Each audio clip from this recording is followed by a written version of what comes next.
Good morning everyone, here is Piyush Goyal. I am director Pragati Path. एक बार फिर आपके साथ आपको क्लास 10th सीबीएसई को बताने के लिए कि कौन कौन से इंपॉर्टेंट क्वेश्चंस हैं और कौन कौन से क्वेश्चंस जो हैं जनरली नेग्लेक्ट हो जाते हैं। तो हम लोग आगे बढ़ेंगे। न्यूट्रिशन के बारे में बात करें तो न्यूट्रिशन की डेफिनेशन और न्यूट्रिशन के डिफरेंट डिफरेंट मोड्स आप डेफिनेटली करेंगे ही। बट जो इंपॉर्टेंट क्वेश्चंस, 4 इंपॉर्टेंट क्वेश्चंस आज जो मैं आपके सामने लेके आई हूँ। What is enzyme?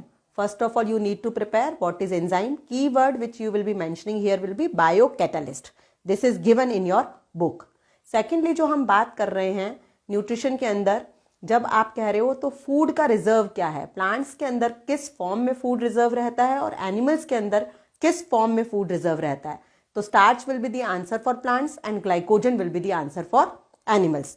Third important, very very important, third and fourth questions which are actually associated with the diagram given, which is figure 6.1 and figure 6.3. 6.1 में जो लीफ का डायग्राम दिया गया उसमें आपको लेबलिंग समझना बहुत ज़रूरी है, उसकी एनाटॉमी को अंडरस्टैंड करना बहुत ज़रूरी है। कहीं पे भी टेक्स्ट नहीं दिया गया है बट डायग्राम सेल्फ एक्सप्लेनेटरी है। जो ये लॉन्ग इलोंगेटेड पैलिसेड सेल्स दिखाई गई हैं इनमें खूब सारा क्लोरोप्लास्ट है, यहाँ पे फोटोसिंथेसिस होने वाला है। और राउंडेड फॉर्म के अंदर जो स्पॉन्जी सेल्स दिखाई गई हैं वहां पे आपका फूड स्टोर होने वाला है। अपर एपिडर्मिस की लेबलिंग आनी चाहिए, उसके ऊपर वैक्सीक्यूटिकल की लेबलिंग आनी चाहिए, लोअर एपिडर्मिस की लेबलिंग आनी चाहिए और vascular bundles, phloem and xylem को आप किस तरीके से लीफ में डिनोट करेंगे वो भी आना चाहिए। Fourth very very important question जो हमको स्टोमेटा का डायग्राम दिया गया है, the important point needs to be known is कि स्टोमेटा और एपिडर्मल सेल, स्टोमेटा में आपको क्लोरोप्लास्ट मिलेगा जबकि एपिडर्मल सेल में क्लोरोप्लास्ट नहीं मिलेगा। और यही पूरी स्टोमेटल ओपनिंग एंड क्लोजिंग का बेसिक प्रिंसिपल है।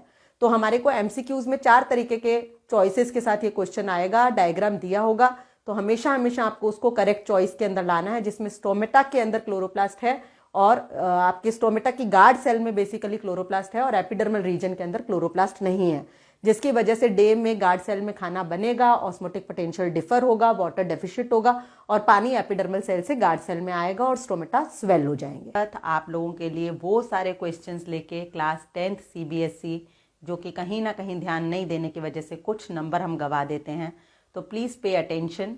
लाइफ प्रोसेसेस के अंदर न्यूट्रिशन हम डिस्कस कर चुके हैं। रेस्पिरेशन में आज हम बात करेंगे एक्वाटिक ऑर्गेनिजम्स के बारे में, रेस्पिरेटरी पिगमेंट्स के बारे में और रेजिडुअल वॉल्यूम के बारे में। तो वेरी फर्स्ट इंपॉर्टेंट क्वेश्चन आपको ध्यान देना है, why rate of breathing is higher in aquatic organisms. The key word is dissolved oxygen is fairly लो।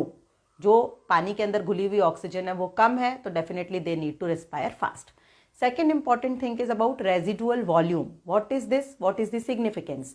तो आप देखिए, आपको मेंशन करना है breathing cycle where oxygen is taken in and carbon dioxide is released out.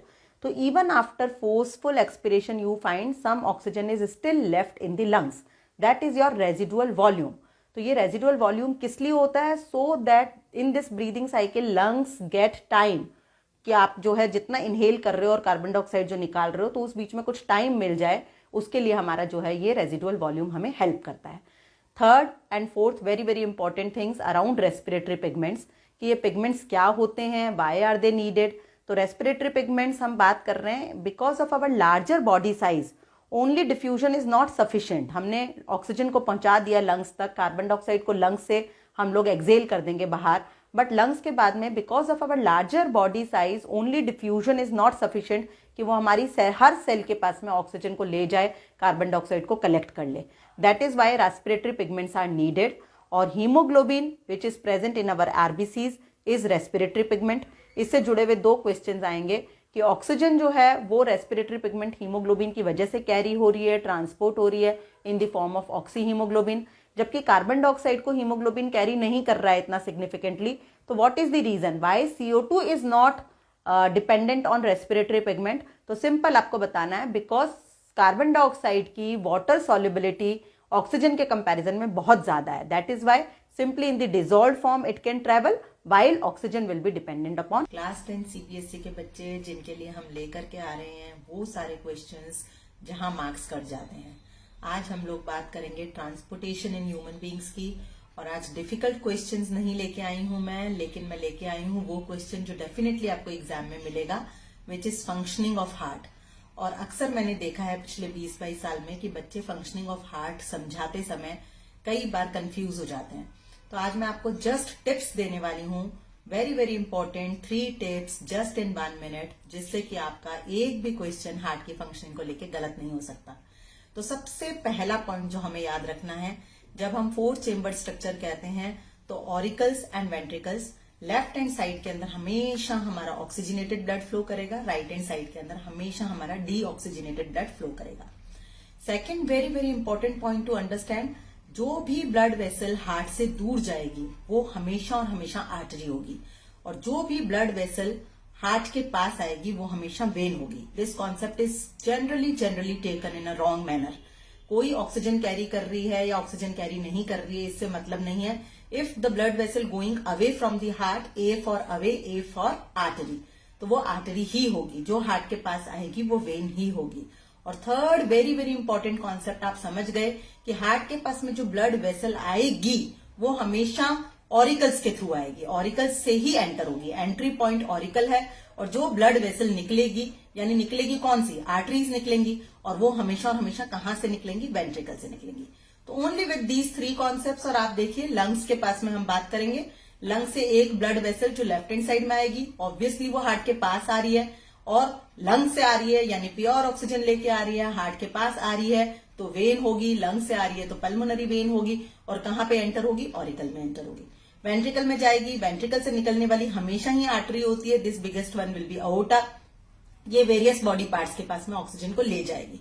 जब cellular respiration हो जाएगा तो जो CO2 रिलीज होगी सारे बॉडी पार्ट से, सारी वेन से इकट्ठी होकर एक बड़ी वेन, वेना केवा। अब वेना केवा, यदि ये वेना केवा यानी कार्बन डाइऑक्साइड यानी राइट हैंड साइड पे, और इसको हार्ट में खुलना है यानी ऊपर वाली साइड के अंदर, तो राइट ऑरिकल के अंदर जो है वो वेना केवा खुलेगी। और राइट ऑरिकल्स के अंदर जब वेना केवा खुलेगी और वहां से जो है कार्बन डाइऑक्साइड राइट वेंट्रिकल में जाएगी, और obviously away from the heart artery जाएगी। लंग के पास जाना है इसको एक्सेल होने के लिए, तो this will be pulmonary artery.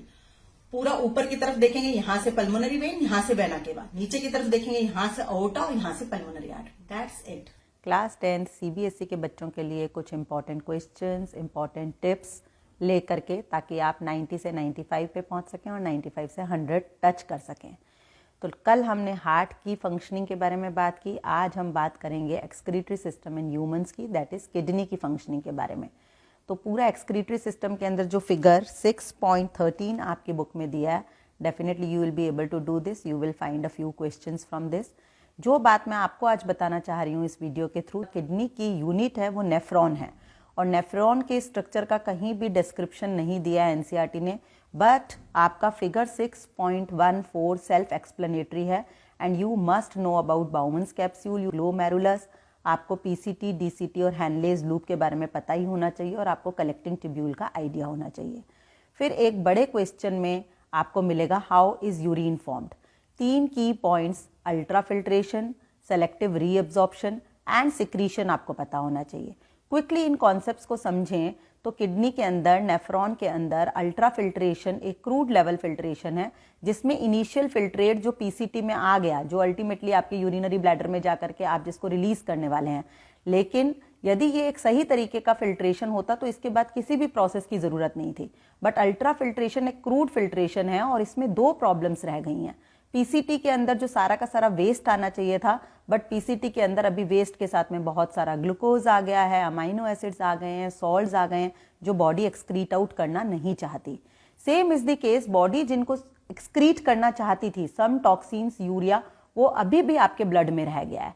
इसी वजह से जो पूरा का पूरा जब इफरेंट आर्टीरियोल निकल रहा है बाउमन्स कैप्सूल से, तो वो PCT, हैनलेज लूप और DCT के अराउंड बहुत क्लोज कैपिलरी नेटवर्क बना रहा है, और वहां पे ये दोनों काम आपके हो पाएंगे। सेलेक्टिव रीअब्जॉर्प्शन क्या करेगा, जो भी वाटर, अमाइनो एसिड, सॉल्ट, जितना भी बॉडी को वापस पहुंचाना है वो ले लेगा, that is selective reabsorption. Reabsorption दोबारा एब्जॉर्ब हुआ है, एक बार आपके इंटेस्टाइन के थ्रू ये सारे मटेरियल आपने एब्जॉर्ब किए थे, एक बार फिर अपनी बॉडी से बाहर निकलने से आप इसको बचा रहे हैं, रीअब्जॉर्ब कर रहे हैं सेलेक्टिवली। और सिक्रीशन का मतलब ये है कि जो भी टॉक्सिन्स रह गए थे अभी आपके ब्लड के अंदर, वो भी इसी दौरान ये जो पूरा कैपिलरी नेटवर्क है जो PCT, हैनलेज लूप और DCT के अराउंड है, इससे रिलीज कर देगी। कलेक्टिंग ट्यूब्यूल में जो आएगा वो यूरिन कहलाएगा, उसके बाद में कोई कॉम्पोजिशन चेंज नहीं होगा, और एज सच पूरे के पूरे एक्सक्रीटरी ऑर्गन्स की मदद से आपकी बॉडी उसको रिलीज आउट कर पाएगी। Thank you so much, see you again, bye bye, best wish.